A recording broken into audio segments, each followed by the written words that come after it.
I'm planting some red indica canna lily seeds. Come join me. Hey, it's Elise. I'm glad you stopped by the garden. Most folks don't like to grow canna lilies from seeds because it does take a little longer. Maybe. And I say that because it depends upon the variety of your canna lily, your growing zone, the weather, how happy the plant is. I have grown canna lily seeds out in spring, and the plant would set blooms by fall, that fast. Now, not all of them will do it, but it does happen. Canna's lilies are really not lilies. They're in Singiboralis family, same big family as bananas, gingers, arrowroot, plants like that. But we call them canna lilies. All right. I have soaked these overnight. I found them in my seed stash. This is the red indica, also called the Indian shot or red shot canna lily. It's a beautiful lily. I'll try to put a photo up on the screen for you. The seeds are really, really hard. They're small like BBs. I soaked mine overnight. You can soak them, or you can scarify them or scarify them, or you could do both. I just soaked mine. This is some all-purpose potting soil, lots of composted material in it, lots of drainage holes. I use these recyclable pots a lot. You don't have to though. You can plant your seeds out in cells, in pots, however you want to do. You'll want to plant them about 1/2 to 3/4 of an inch at least.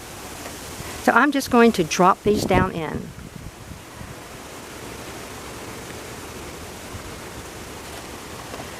They do germinate easy, they grow fast, and they bloom fast. Sometimes you can find some really great old rare canna lilies by seed. And of course, if you're at a friend's house or relative's house and they have canna lilies that you like and they aren't particularly interested in digging a canna lily rhizome up for you, maybe there's some seeds and they'll share a seed with you. And we'll look at what seeds look like. So now you can use your finger, you can use your implement of any type, end of a pen, a stick. I like to use my finger. And when I do it this way, I can see if I have a couple of seeds too close and I can spread them out. Again, you don't have to use a container like this. You can use individual cells, little pots, bowls, whatever you have on hand.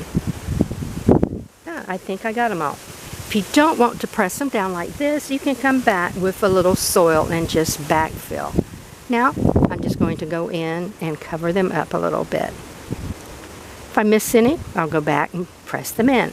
After they've been watered for a couple of times or it's rained on them, the soil is going to compact a little bit. Some of the seeds will have a tendency to pop up. So just keep an eye on them for a couple of days after a couple of watering events and see if you need to press the seed back down in or add a little more soil to the top. And that's how easy it is. Lightly, lightly press to make sure you have good seed to soil contact. Now, when it rains or if you water this, that's going to help do that for you. But it doesn't hurt to do it in the beginning. I can't tell if that's a seed or a piece of debris, but it's planted now. Label on. I'm going to put these someplace warm. Don't let the soil dry completely out. You don't want your seeds to dry completely out. On the other hand, you don't want them to sit in wet, soggy soil. Seeds need air around them. Just keep the soil lightly damp. That's it. Red canna lily. Beautiful, beautiful indica canna lily. All right, we'll come back. We'll visit these. If I didn't say it, these were very old seeds. Cannas hold their viability a very long time. I've been out this morning potting up some of the young canna seedlings. When I planted the red indica canna seeds, I also planted some firecracker canna seeds, and I started them off the same way. I soaked them in some water, just like I did the red indica. Neither canna seed was nicked or scarred or anything like that. They were just soaked. It took 9 days from the time they were planted for the little seedlings to start sticking their heads up. And now it's been about 3 weeks. And look at the size of this really pretty firecracker canna. Isn't that nice? I have had cannas in the past that I grew from seed. I planted the seed in the spring. By fall, I had blooms. Now that doesn't happen to all of them, but it can happen. I also had 100% germination rate, even on these old, very hard seeds. So that's fantastic. Now, you won't always get 100% germination rate, but it's very good when you do. The firecracker, if I didn't get 100% because I wasn't sure how many seeds I planted, I got really close to it. So, really neat. All right, I'm going to pot these up. Now, some of these I'm going to take and plant in my gardens. I'm just going to make beds of cannas. But you can put them in the ground. You can put them in containers. You can plant them in mass, or you can spread them out as specimen pieces throughout your landscape. If you're planting in mass, give them a little room so that they have good air circulation. Now, I've already got quite a few of the firecrackers done. And I'm just putting them in a container where I can keep them basically together. I can label them all, or I can just come back in and write on the containers. Now, the other half of these that I don't use in my landscape are going to a friend who's having a plant sale. And that's one of the reasons I'm using the pretty little colored cups. You know, presentation is very important when you have plant sales. So I'm using the little yellow cups that picks up a little bit of the yellow in the leaves of the firecracker. And I'll put photos of the blooms up on the screen so you can see what they look like. And I'm using these little 16-ounce plastic recyclable, reusable cups. Lots of drainage holes. I use these all the time in the garden. They're fantastic. And you can use them season after season. So I'm using the little cups instead of my black plastic containers because these are so much prettier, and per unit they're cheaper. We just got these at the $1.25 tree. A pack of 16-ounce cups was $1.25 plus tax. Very easy to use. They hold up to our hot weather here in Zone 9B. All right, so when you're taking your little seedlings out, and like I said, these are about 3 weeks old, took them 9 days to pop up, that's good. You can put your hand underneath, you can take a spoon, a scoop, anything you want to do. What I usually do is I'll take a clump out. If you moisten your soil first, your clump stays together.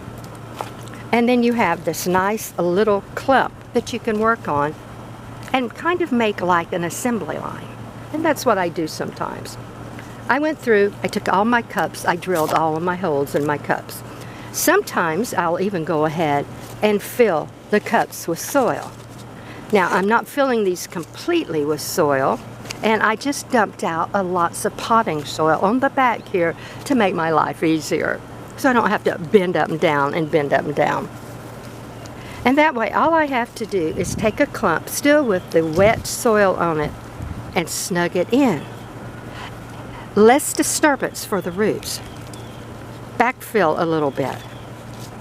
Well, it gets a little messy, but gardening can be messy. Isn't that pretty? So when this dries off some, you can wipe the cup clean. Put your label in it or write right on it, firecracker.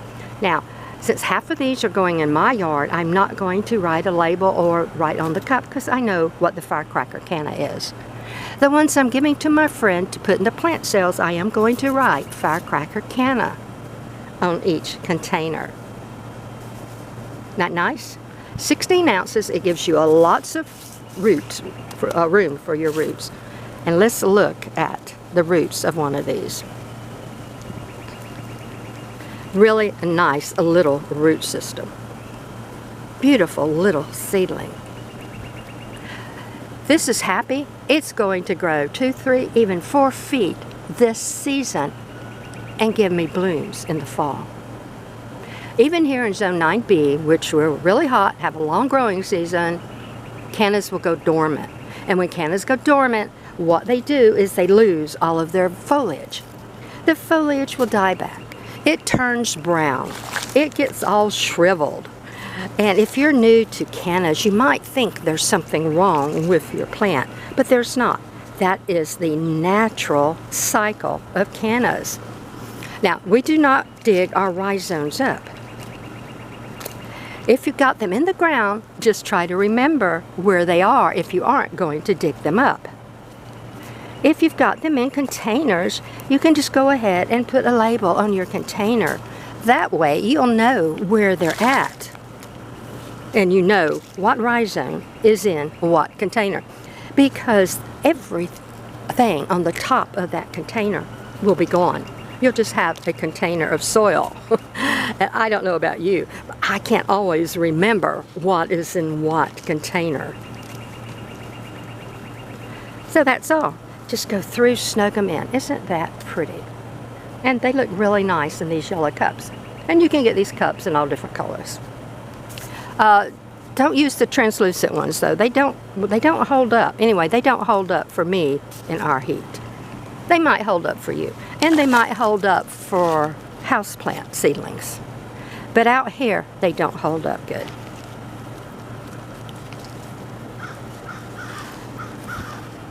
Nice. Okay, these are going to go in bright indirect light, not full sun. And I'll come back and give them a little drink of diluted Epsom salts water, about a tablespoon per gallon of water, and that will help with the transplant shock. So I have just a couple more of the firecracker. Let me show you what the root system looks like on the red indica.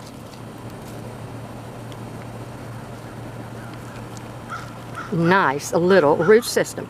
Even a little bitty rhizome starting. Nice. Okay, so when these go dormant in the wintertime, next spring they're going to pop their little heads up. They're going to be larger. That rhizome system is going to be larger. You may have more stems coming up, which means you may have more blooms. So, really neat. Cannas are super.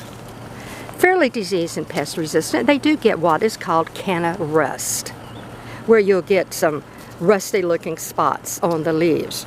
One way to help prevent that is to give lots of airflow in between your canna and other plants, even other cannas. Also, anytime you have a preference of when to water, don't water late at night where your canna leaves stay wet. The botanists believe that the rust is really caused by moisture staying on the leaves.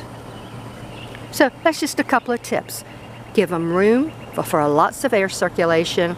Don't water cannas late at night unless you've got time for them to dry. These can be house plants also. Cannas make great house plants. All right, share this with you. I really don't normally talk about too much about edibles or medicinals. The canna rhizome is edible. It's a survival food. And in fact, it has one of the largest starch grains of any food we have out there. So if worse came to worse, or if you just happen to like it, you have an edible product in the canna rhizome. Of course, you would really want to make sure your canna was grown organically. But that's how easy it is to grow cannas from seeds. Don't shy away from seeds. You can sometimes find really old, beautiful varieties of cannas. Maybe your neighbor or friend, relative has a canna in their yard that you would love to have, but they aren't going to dig it up and give you a rhizome. But maybe there's a seed and they'll share a seed with you. You can also order some of the older heirloom seeds from online.